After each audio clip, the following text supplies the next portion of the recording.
Gadgets, the second ever abilities being added to Brawl Stars in an update that will go down in history as one of my favorites of all time.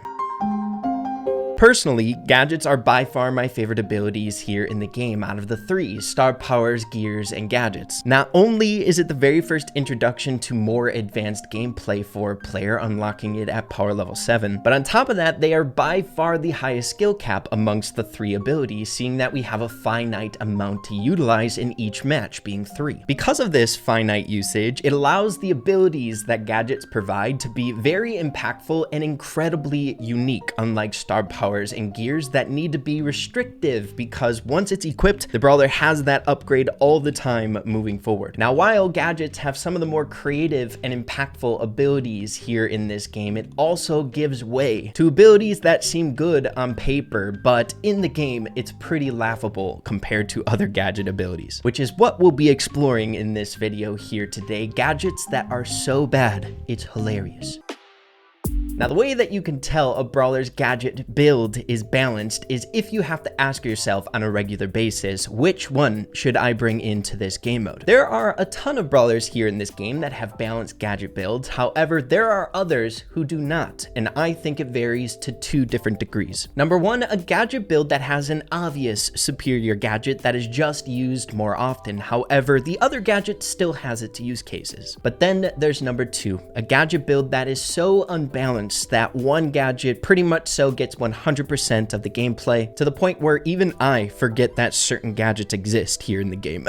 Toolbox Meg's second gadget is coming in as our very first example of a gadget that is so bad it is hilarious. Now, while on paper a reload speed supportive mechanic sounds insane, within the confines of the restrictive radius of this gadget, it is so dang bad. The reload speed increase is not too bad. 35% buff to the reload speed is pretty dang good here, but its use case in order to set it up is kind of hard to do, seeing that if you want to protect your gadget, it's pretty much so meta at this point to put it behind a wall. If you put this behind a wall, my goodness, you are confined to movement this big. If you move even a smidget away from the wall, you no longer get the buff. It's just a gadget that we very rarely see being played here in the game, which is another contributing factor to some of these gadgets being bad here in the game. If the actual use case of the better gadget just is way more important than the other one, basically saying to the player, oh, you need to use this gadget, so of course this one isn't going to get much playtime. But I think it's time we get straight away into the next gadget that is laughably bad, memed on to death at this point. We have Lou's first gadget, Ice Block. Lou shields himself with ice, becoming invulnerable for 1 second. Guys, hey, invincibility is really good here in the game, but an invincibility mechanic that halts your movement for said second is pretty detrimental. I don't know how many times I've tried to use this gadget in a good way, where, for example, someone is coming in with a massive amount of damage in one burst. You activate that gadget and you bypass some of that damage coming in. However, since you're stationary, once you get out of that gadget, it is so easy for people to shoot at you, knowing exactly where you are. You being stationary there for 1 second gives the enemy team the red flag to pounce on you, being ready to fire at you, saying, hey, shoot at me.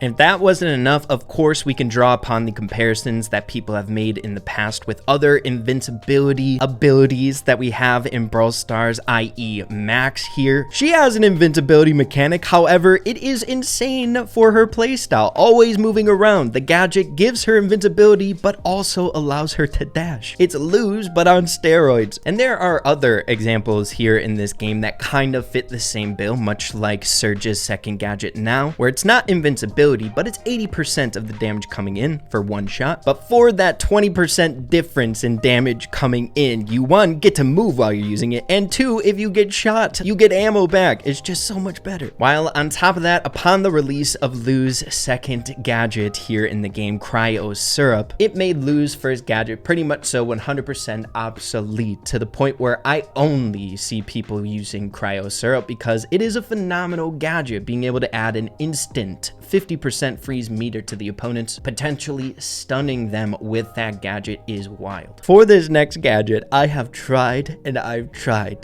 to find some sort of usefulness out of it because it's a super interesting one. But at this point, I've pretty much so given up on it, and that is Ash's second gadget. Rotten Banana. Ash loses 40% health and instantly gains 40% rage. Look guys, rage on Ash is really good, right? Gives him increased movement speed, increased damage. But let me tell you what, 40% of your rage bar, definitely not worth 40% of your health on a somewhat tanky brawler, dude. I think on paper, this gadget is really interesting. It has a good amount of potential, but inherently, the way that you play a brawler like Ash is really aggro. You want to be in the face of the enemy team. You're going to be taking a good amount of damage all the time. Most of the time, that damage transaction is going to be much more efficient than 40% for 40%, one rage bar for 40% of your HP. That is 3,240 damage for one rage meter that goes away in seconds, dude. While on top of that, star powers, much like the one we're utilizing here, just outclasses it. We do the same thing, get the same amount of rage for one shot when at full ammo. I think really the only use case that you could find with this gadget is utilizing it at the very start of a match to get into position just a little bit faster from the increased speed. Now, of course, seeing that the gadget does 40% of the current health that you have at lower HP, you're not going to do as much damage to yourself for that rage, but most of the time when you're down at that HP, you're already going to have rage meter from the damage that just came in. This gadget is super unique, and I find a lot of potential in it. It's super cool on paper, but I think the values are just a little bit off here. I think if this gadget wants to be balanced with the first gadget getting almost all of the playtime out of his build, either the damage dealt to Ash needs to come down a little bit, or the rage being given to Ash needs to increase for the amount of health that you're giving. Because where it's at right now, 40% of HP for 40% rage is not an equivalent transaction. Our next one, oh my goodness, rebuild. This ability, believe it or not, was a community-made idea way back in the day, and it's really cool on paper. Jackie is a construction worker. It just makes sense for her to have an ability that repairs environments in the game. But where this gadget starts to lose a little bit of luster is the amount of things that she can repair. It's so minuscule. Look at this radius, dude.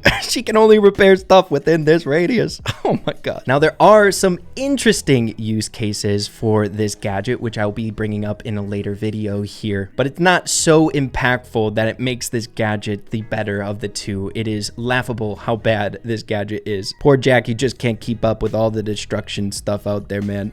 Moving along to our next one here, Motherly Love on Eve. A healing mechanic that I think has such a cool concept behind it, right? Your hatchlings from your super go to your teammates and heal them up. But the thing that I find very underwhelming and basically useless about this gadget is how long you have to wait to get that healing. Honestly, it's hard to think of a circumstance here in Brawl Stars where healing at a delay is useful. The only time that really might make sense is if your team is steamrolling and they refuse to stop shooting and healing up. But where healing abilities are most useful and come into play most of the time is instantaneous ones. Ones where you have a teammate that needs HP desperately in a pinch. Much like Poco's super, getting them HP really quick, saving their life, and keeping them in the fight moving forward. Delayed HP regeneration just isn't that great here in the game. Also, another gripe that I have with this is you can only activate the gadget to get the healing when the station is down. Once the hatchlings erupt, you can't activate the gadget. I think it would be great if you could make the decision to use your healing gadget on the hatchlings once they erupt from the super, right? We can't use it now, where it gives you a little bit more time to decide whether or not you need to use a healing ability, where you have to make your decision while that station is getting ready to launch, right? It just is hard to utilize. Now, I think there's definitely good examples of of other gadgets here in the game that just are very, very bad, but the last one that I want to bring up in this episode today specifically is Buzz's second gadget, dude. So outclassed and outshined by his first gadget. It is insane. I bet you a lot of people watching this video don't even know what Buzz's second gadget does. X-ray shades. Buzz can see into all bushes in his supercharged area for 12 seconds. So vision in bushes, number one, is very map specific, making the vision abilities that we already have in the game pretty niche, ones that are situational, much like for Bo and Tara. Because of this, most of the time you're already utilizing the other abilities more often. While on top of that, Buzz already has an ability for himself to be able to know if there's people in bushes because of his super being recharged. It's definitely not as good as being able to just see them in the bushes with the vision gadget, but it's enough for players to definitely be able to tell whether or not there's someone approaching or someone around Buzz in the bushes. So really the only use case that this comes into play is if you're playing with randoms or you have no communication and you need to show them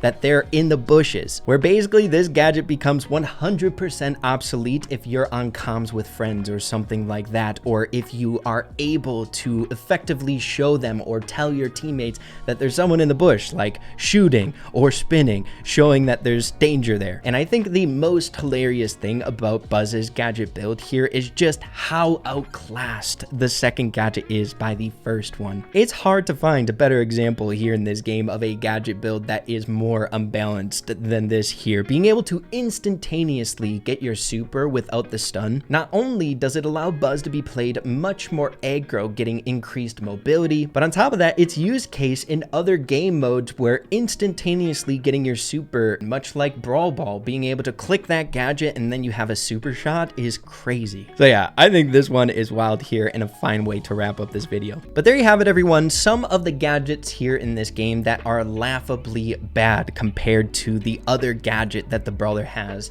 in the game, or just inherently bad in Brawl Stars. There's definitely other examples that I think could have made this list that maybe we can hold off for a different day. Maybe you guys can put in the comments down below what you think also deserves to be in this video. That might be fun. But yeah, of course, be sure to let me know what you're thinking of the video today. Hopefully you all enjoyed this episode. If you did, make sure to slap a like on it. Really, really appreciate that. Have an absolutely fantastic rest of your day. Keep having fun with Brawl Stars, and we'll see you all in the next one. Adios, and take care.